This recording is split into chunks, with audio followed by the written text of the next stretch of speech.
Welcome to the Health Geeks Book Club podcast. Listen in as Kristen Norton and Eleanor Russell review all those great health and wellness books you've been wanting to read or you have read and want to talk about.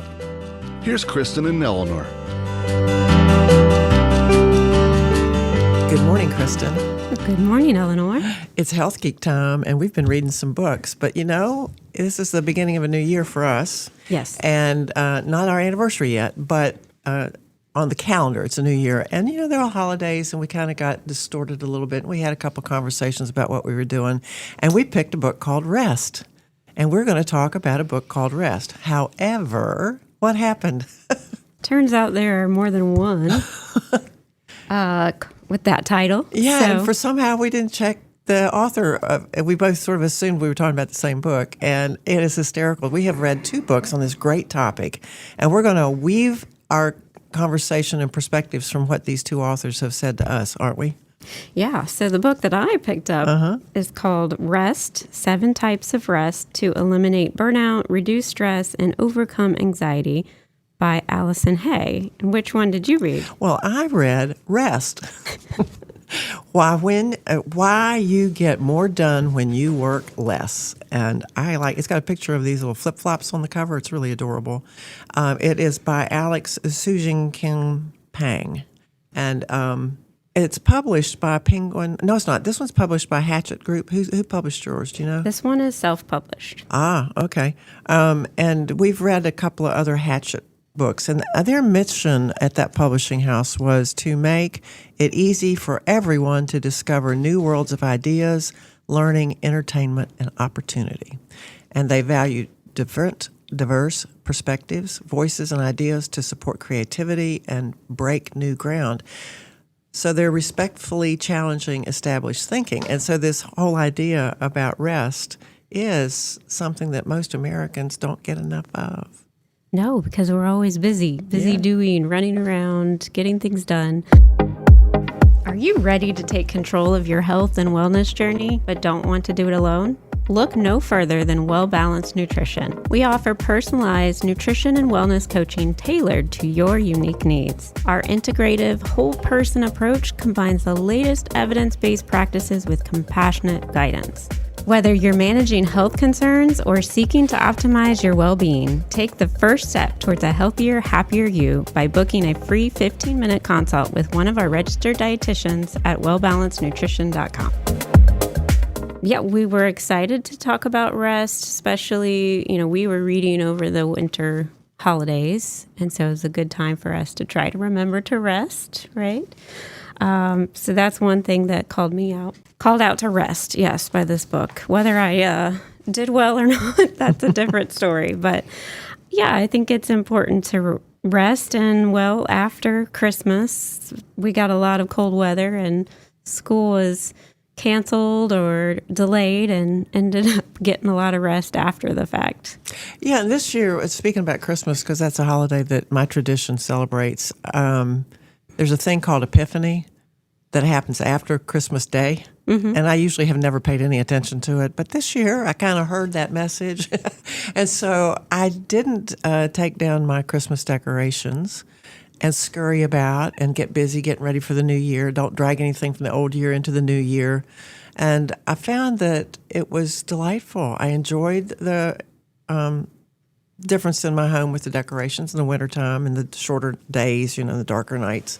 And I had some of my family visiting, and it was thoroughly enjoyable. So I feel like I did kind of get a break, and I think it was restful for me this year. That's wonderful. Yes, it was. It was delightful. I would encourage everyone to consider that next year because we do get so bound up in making it joyful, but there's all these little background details we have to take care of. And as women, that's one of the things that happens is sometimes those things we create our own work that may or may not be necessary, but we do it anyway, and then we are overworked and overburdened and don't enjoy things. Right. So we have to be careful with that, I think. We're learning about that in our reading. We are. What you pointed out is that, we tend to, the new year, get rushed into taking the decorations down and then maybe goal setting and absolutely on to the next thing. And, Eleanor, you inspire me because you love to live by the seasons so much. I do. I love it. And, I'm starting to see that, oh gosh, we don't, it's still winter. Why do we rush in, like, just because it's day one of a new year? It doesn't mean that it's spring all of a sudden, right? Like, we can gradually ease in, but the culture is always, social media and culture. Commercials, it's all like, okay, let's go. Yeah, and you brought up that culture thing. We're in a Chamber of Commerce together, and we have a pretty diverse group in there. And we had a gathering during the holidays to celebrate together. And one of our colleagues has a Ukrainian background, and she was sharing that in her holiday celebration, they go by the Gregorian calendar, not the one we go by. Oh, really? So Christmas... I mean, it was fascinating to listen to her story of how they celebrate and what she was doing in her home with her family. And it was a cultural difference from what we do. So when do they celebrate? You'll have to talk to her. Okay. You know who I'm talking about. Mm-hmm. Yeah. So maybe she'll come in sometime and do a book with us because her perspective would be different than ours, I think. It was a great sharing time. Well, do you want to tell? Why don't I start about my book? Because I think from a health and wellness perspective, it focuses on the creatives amongst us. And I think it's written to that audience, or how do we stimulate creativity in ourselves, and how important rest is. And yours, you had said there's 7 types of rest that she's going to talk about? Yeah, so interesting. Allison Hay, the author, you can't find much at all, if anything, out about her. Okay, I wondered. On the internet. But in her book, she was in HR for several years, and I get the sense that she was kind of going through some burnout. Yep. Something that happens. Right. Well, Arianna Huffington wrote the preface to my book, and that's exactly what she was talking about. She was saying many historical figures and her discover the true value of rest after burning out or having a midlife crisis. So I think the point of these books is to help us prevent that burnout. Absolutely. They've been through it, so let's be proactive. So why do we have to hit the wall? Right. Yeah. And according to my author, who is a PhD, and he has a history of PhD in the history of science and sociology, which I wish I had known about that. PhD in the history of from science. The University of Pennsylvania. How interesting. I know, and I got to take a history of science class when I was doing my graduate studies, and I loved it. I would have gone down that road if it had been a degree option. I didn't know about it. But anyway, this fella did that, and he is a visiting scholar at Stanford and Oxford. He's currently, I think, a senior consultant at Strategic Business Insights, and he is a self-proclaimed 4-day work week evangelist. Oh, okay. And he made it work, huh? The 4-day work week. Okay. His subjects, because he goes over several of them and uses lots of examples, says that they discovered strategies for this rest concept. And the first one is we need to practice deliberate rest. We have to intentionally claim it. Not just, it happens when it happens, but it has to be intentional and deliberate. And then we have to sustain our energy, and then we're going to boost our creativity, and we're going to lengthen our careers. So there's strategies in there that will help all that happen. You'll get more energy, a fulfilling career or life. And he tells stories throughout of people who have implemented these things. Okay. Yeah. And he came up with his 10 commandments. Well, that's cool. One of my notes in this book is that there aren't stories. It's kind of a great for someone who just wants a quick and easy checklist or ideas of how to implement the different types of rest in their lives. It doesn't go into detail or share any stories, which for some that might be good to just have that checklist. But I kind of wish there was stories in there. Well, they say stories tell, right? Right. Yeah. I don't know. Well, so Allison went through the different types of rest: physical, mental, emotional, social, sensory, spiritual, and creative. So some of those equate to like our wellness wheel. Some of them are a little different. But, I like that she took that perspective and kind of pointing out different types of rest, right? It's not just sleep that we're talking about. Right. Yeah, and I think casually in a conversation, if you said rest, that would be the assumption. Oh, I need to go to bed. No. It's more than that. Yeah, if we want to get the benefits, like the sustained energy and the boost creativity and a fulfilling life. Yeah. Right.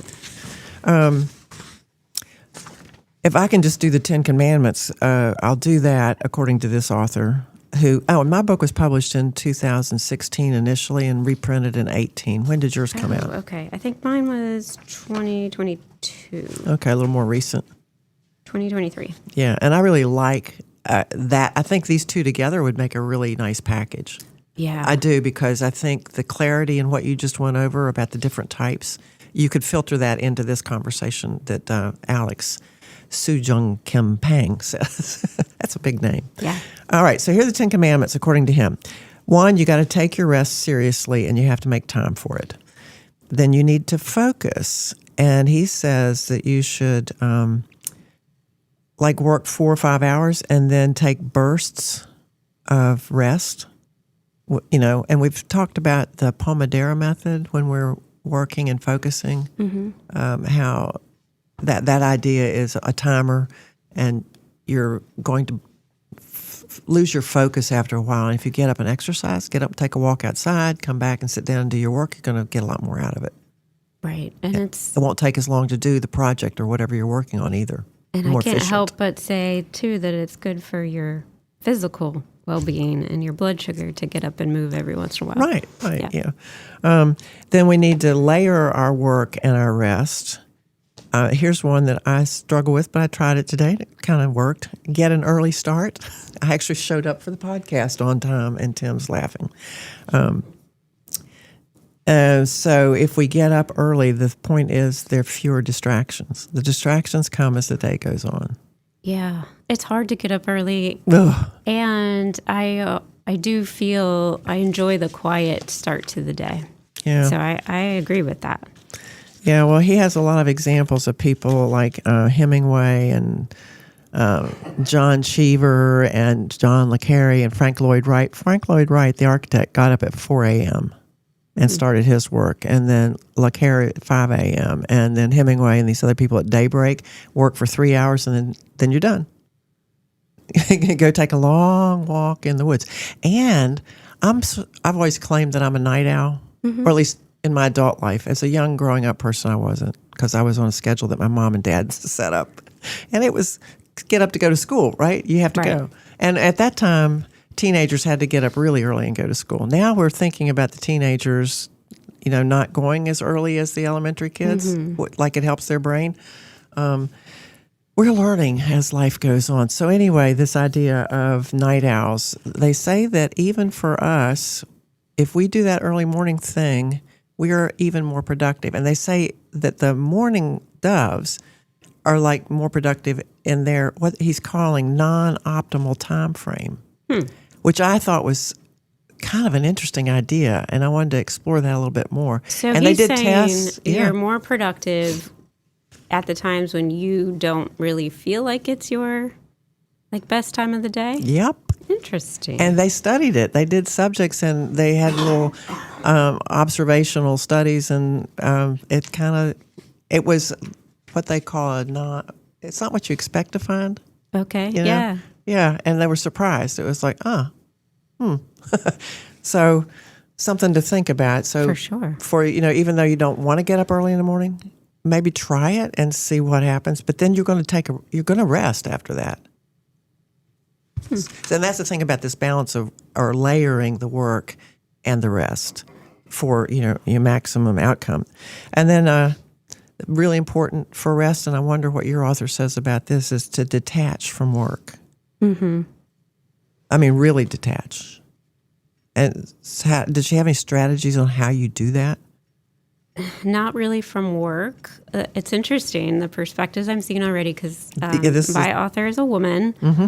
And mine's a man. Yep. And hers is a bit more all life consuming rather than just work. She does talk about work, but, she says you can be quote unquote resting, but if you're under financial stress or an emotional stress or relational stress, those things take different types of strategies to, clear your mind from.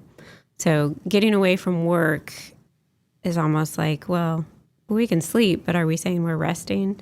Getting away from work, turning off, that really wasn't a strategy she talked about in here, just the other things. Does your author have like a how to completely disconnect? Yeah, and some of the other things that there's talking about in this detaching from work, but also detaching from devices. Oh, yeah, she talks about that. Yeah, and I ran into another little news report called Sleep Revenge. Have you run into that one? No. Yeah, they were talking about how some of us Oh, I know what you're talking about. are stay up late. and we scroll screens and do things knowing that we want to go to bed, and we're not doing it. We're like defiant.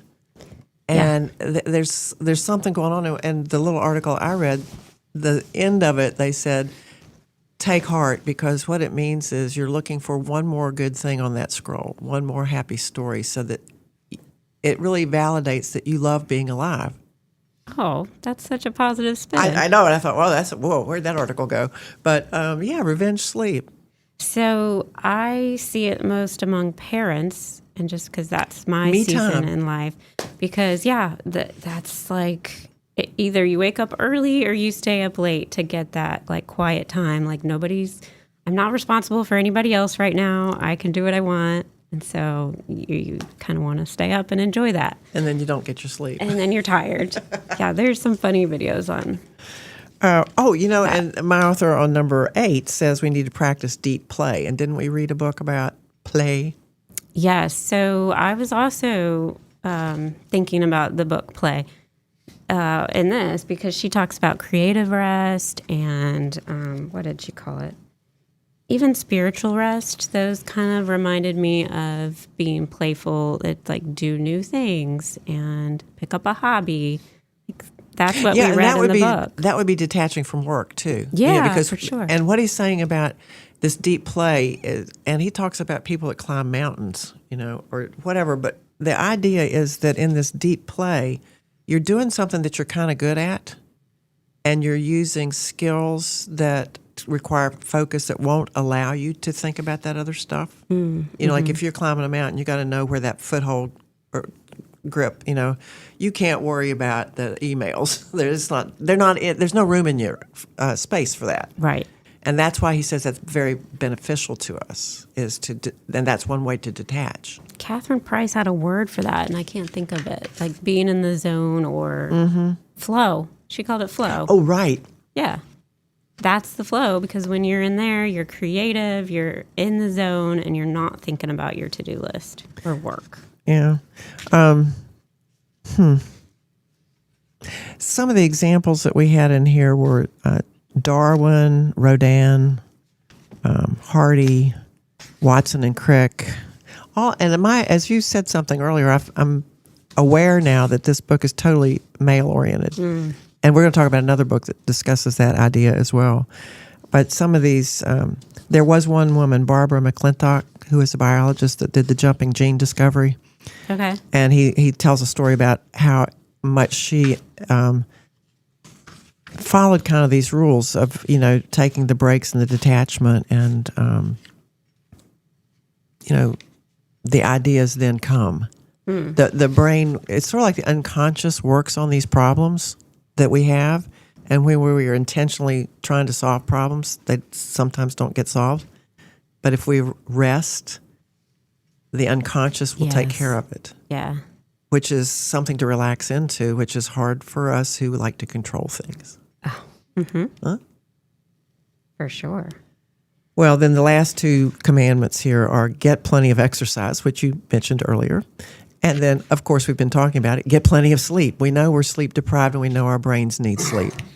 So we must pay attention to the benefits of sleep. And we've read books about that too. Yeah. But so many wonderful things happen in our sleep for our brains and recovery. Now, did your book touch on emotional and social? Sidebars on that. But before we dig into that, what is rest? Did yours have a definition of it? Not really. Yeah, so sometimes, you and I got confused on the two books. People might get confused on what are we talking about when we talk about rest, or how would we describe it? Does she describe it? How do you know you're resting? She talks about the importance of it. I don't think I have a good definition. Well, I don't think I have one either, but he does say there are 4 insights into this that you would contrast it to work. There's work and rest. They're partners, and they benefit each other. And he says rest is active, which, when I think casually, like we said earlier, sleep is inactive. But that's not what he's saying rest really is. And that's why we say it's not just sleep. Yeah. It's an active process. And it's a skill that we have to develop, that idea of claiming it. Right. And it's a deliberate activity that stimulates creativity. So active in that it's helpful. It's not that we're just silent and a lump on a right. log. It's productive in its own right. Exactly. And so being a lump on the log is an okay thing. And sometimes in our culture, we're told that is laziness. And so we are programmed to overwork. And it ends up with interpanting and expectancy and bringing breathlessness and tension to our work.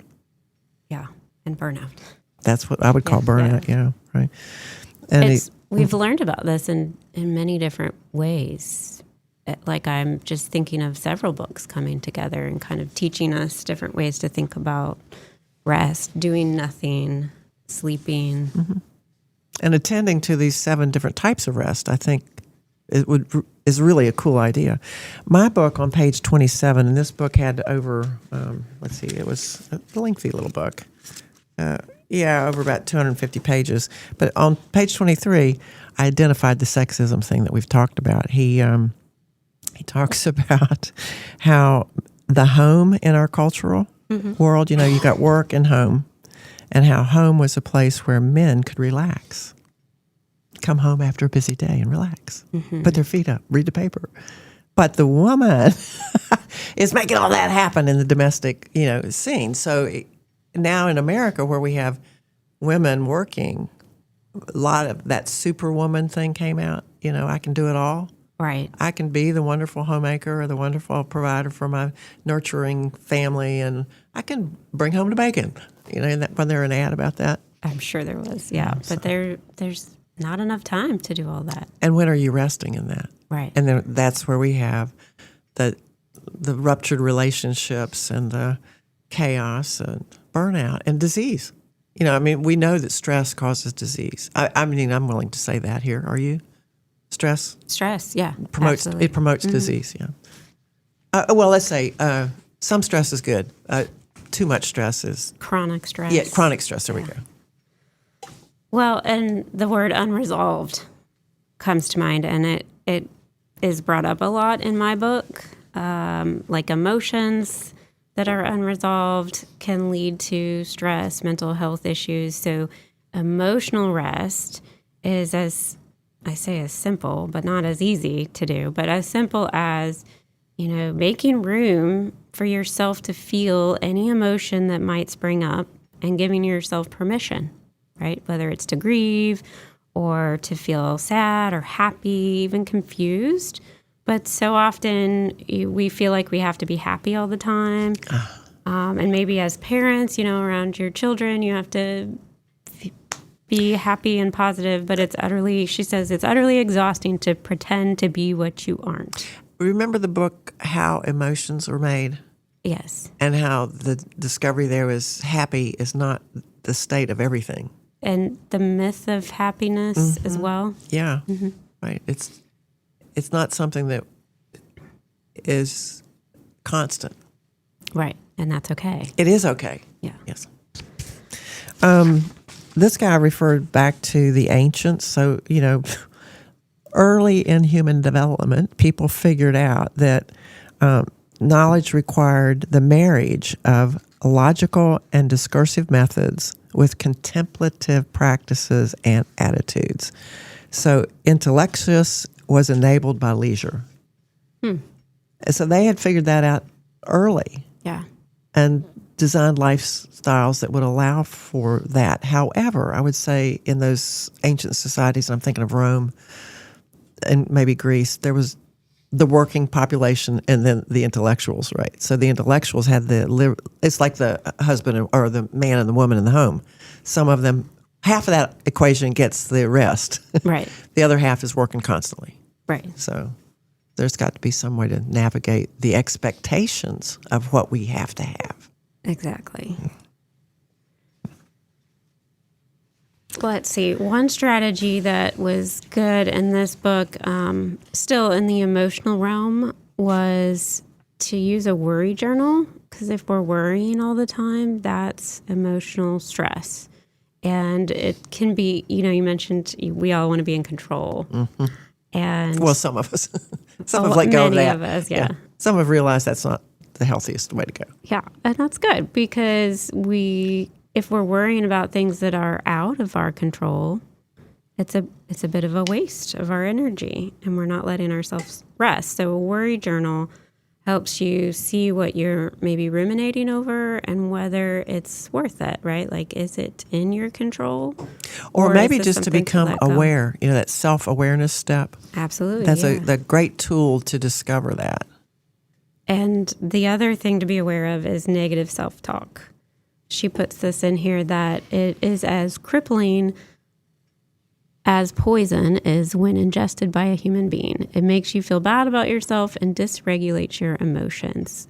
So become aware of any negative self-talk that's going on, because you can't be resting if your inner critic is shouting at you all the time. And then social rest. She talks about this, and I'm like, okay, what is social rest? Is this just being by yourself? Because I'm an introvert, and I'm like, okay, I can get down with that. Interesting. The first couple tips in the social rest is all about yourself. So self-advocacy, self-love, self-respect, and self-esteem, and self-compassion. We read that book, too. Yeah. So I'm like, okay, I guess this makes sense because how we show up in a relationship, like how we treat ourselves, determines how we show up in our social relationships. Mm-hmm. So if we don't have those strong self-boundaries, then we can get walked all over and taken advantage of. But then the last tip is to have a fun social life, to enjoy yourself, get a hobby, do things with your friends, and then create social media boundaries. Right. Yes. Don't forget, it could be a good tool, she says, but don't forget that it's not a replacement for being in person with people when we can in community. And then the last thing that I think is important to point out in here is sensory rest. Oh, gosh, yes. How many of us are overstimulated with all of our senses? I've heard people say, I like to go to Trader Joe's instead of Costco. And I say, why is that?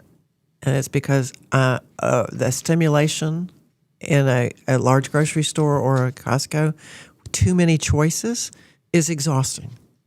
Like, how many types of pickles are there?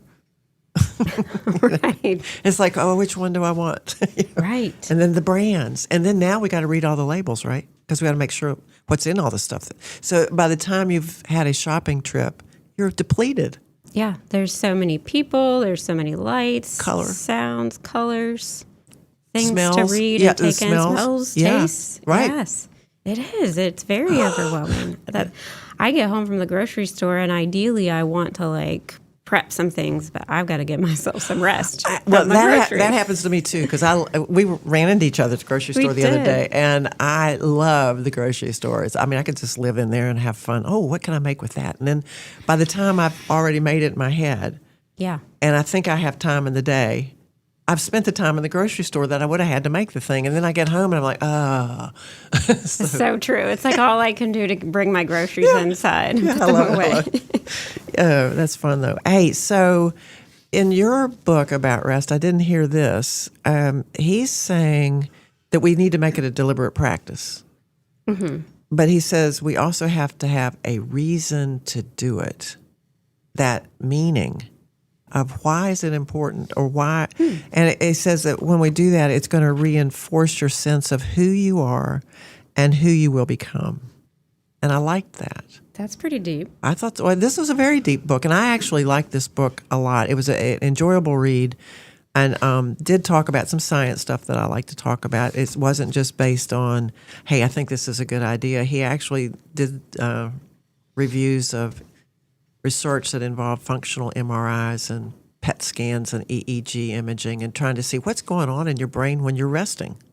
Oh, interesting. It was very interesting, and what they're finding is the activity shifts. It's not that your brain goes still. It's just different areas of your brain get active. And it's, according to this work, left inferior frontal gyrus and left temporal parietal, so the left side of your head. And when I was studying brain things, I got interested in the fact that the left brain and right brain are very different. And if you have a stroke on your right brain, which would, kind of destroy that tissue, you're going to see very different outcomes in the individual than someone who has a stroke on the left side of their brain. And so our brain is not a uniform territory up there. It's relegated to different ideas. And in my book, the fellow talks about Ramon E. Cajal, who is like the father of neuroscience. And, he's such a fascinating guy. So it was fun in this book to read about these different people and the work they were doing and how they structured their day. What did they do that allowed them to be the one that energy from the universe flew through and distributed to the rest of us, because ideas are everywhere. Elizabeth Gilbert, I think, wrote a book about that. Have you ever? Probably. She's got a couple of really good books. But the idea that there are ideas all around us, but some of us have the capacity to identify them. Yeah. And it's usually the people that have rested. Yeah. Well, your book sounds really good. We should switch. Mine is I think so. Very practical. She didn't say like a deep why, but this analogy I think is worth sharing that's in the book. A simple way to think about it. Our computers will work when fully charged. They perform well. We can quickly access all of its features and functions. Sometimes you can charge it while you're working with it. Sometimes it needs to be powered down completely and have some time to rest. And our whole bodies require rest, and often when we recharge ourselves regularly, we can also, like our computers, run smoother and can reach our full potential. Absolutely. I want to take one little detour because I think we're wrapping it up here pretty quick. But some strategies you asked me about, if there are any strategies. Mm-hmm. He says that we should get a morning routine. And I did mention that idea that night owls are non-productive in the morning, but that's probably a good thing to take advantage of. And then we need a routine. This constant, not a schedule necessarily, but a routine that is regular, some consistency in what we're doing day for day is somehow important for us. And then walking, this idea of exercise, what is exercise? Is it lifting weights, resistance training, or cardiovascular? But walking, we are learning more and more, is a wonderful thing to incorporate in our consistent routine. A daily walk, just clear your head and get outside. We've read about the importance of being outside. But I thought one of the examples in here was Rubik, did the Rubik Cube. He did that while he was walking. Uh-huh. And the idea in our chamber, I mentioned that Kristen and I are members of a chamber. We had a walking networking group for a while. And initially in this book, the guy said that some people say, don't walk and talk because that distracts your mental activity. But then he sort of said, no, you can walk and talk, because he used several examples of Steve Jobs and all these people who have created these business environments that incorporate non-traditional structure, like we're going to have a walking meeting, and they would get a lot of stuff done in these walking meetings. So I think there's more to discover in the deliberate use of the walk. There may be times you want to take it alone, but there are times collaborative walking could be beneficial. Right. I think both are great. And Allison also talks about walking and exercise and many of the different types of rest. They can be beneficial. Yeah.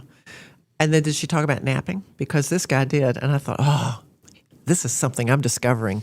These power naps and how a lot of these people who are very productive and efficient and live good lives and have a life of meaning work for like 4 hours and then they take a long walk and then they take a nap, enjoy it. And then they get up and they work some more if they want to. Mm-hmm. And then learning to stop, just knowing when you need to stop. And interestingly enough, if you're working on something, they were saying, stop before you get to where you don't know what's happening next.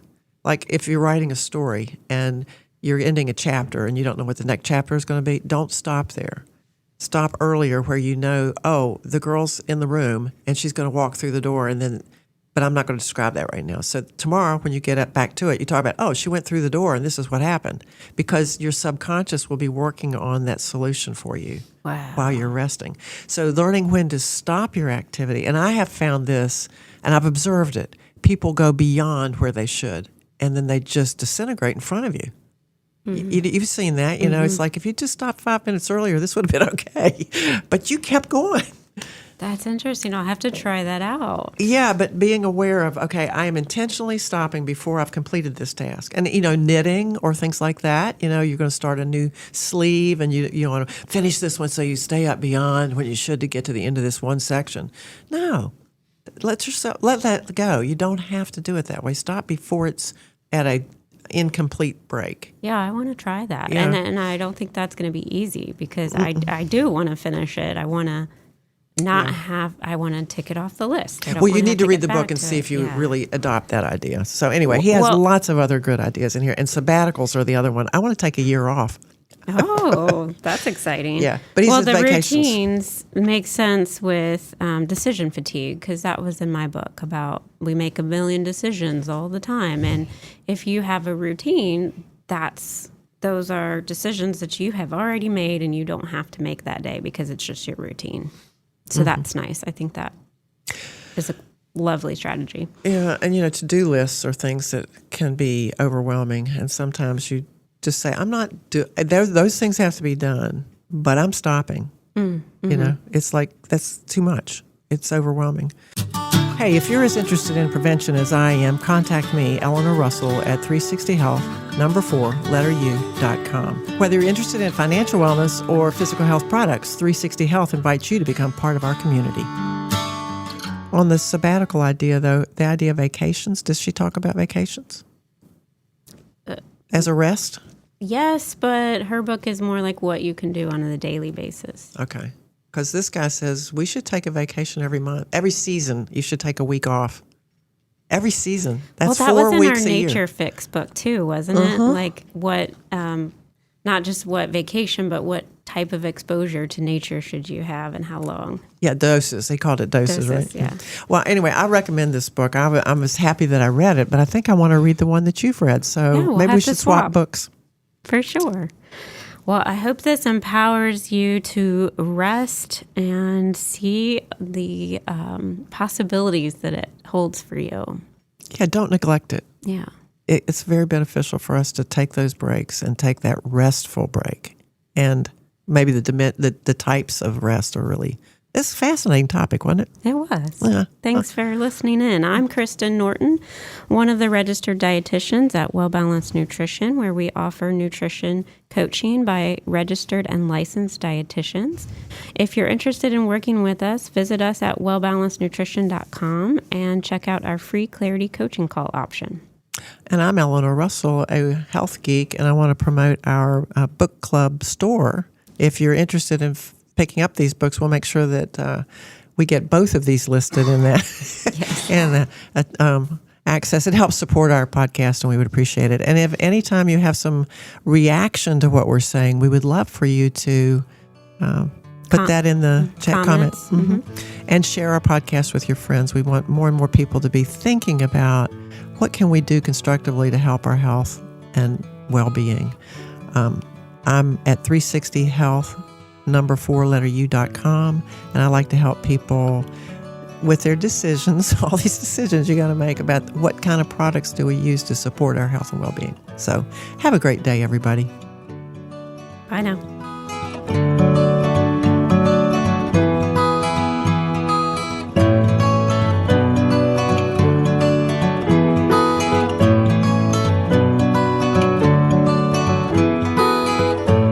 The views and opinions stated in this podcast are solely those of the contributors and are not necessarily those of our distributors or hosting company.